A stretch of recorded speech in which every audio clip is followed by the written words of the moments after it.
Legislation in the middle of this crisis that's going to make it more difficult for DEA to do their job. On Bredesen's watch, the opioid death rate doubled. You have probably seen those ads. The opioid epidemic taking center stage in this hotly contested race for U.S. Senate here in Tennessee.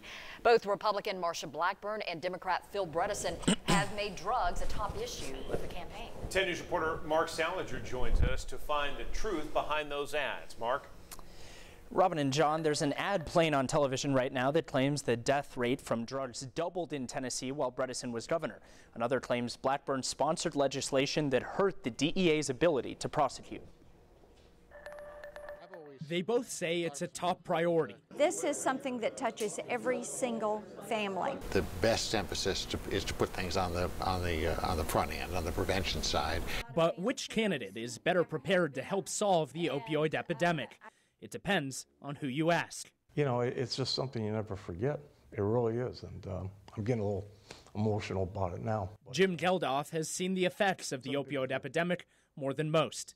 He's a retired DEA agent and Phil Bredesen supporter. Congresswoman Blackburn introduced legislation in the middle of this crisis that's going to make it more difficult for DEA to do their job. He appears in a new ad attacking Marsha Blackburn for sponsoring a bill that he says made it more difficult for DEA agents to hold pharmaceutical companies accountable. A 60 Minutes in Washington Post investigation uncovered the bill took away the authority from the DEA to enforce parts of the Controlled Substances Act. These companies were shipping millions of dosage units of controlled substances that nobody in their right mind could possibly think was for legitimate purposes. Bredesen says he'd work to repeal the law. Undoing what the Congress did a couple of years ago to sort of defang the DEA and giving prosecutors perhaps some ways of getting an independent look at the records in there would be a good start. Blackburn stands by what she calls a bipartisan bill that helped curb the epidemic.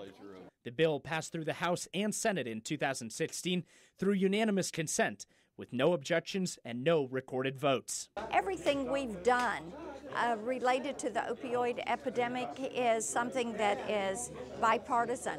And indeed, I've been a leader on that. As governor, Phil Bredesen let the opioid crisis spiral out of control. Another ad claims Bredesen presided over a huge increase in opioid deaths. On Bredesen's watch, the opioid death rate doubled.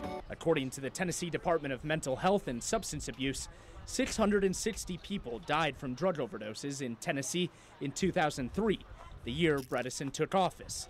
In 2011, when Bredesen left office, 1,062 people died from overdoses, so not quite doubled over 8 years. Still, it's a number that has continued to climb. It's so difficult and so expensive and so, heart-wrenching. We have so much work we have to do. And as for what each candidate would do if elected, Bredesen says his focus would be to increase funding for prevention services. Blackburn says her priority would be to ensure law enforcement officers have the resources they need.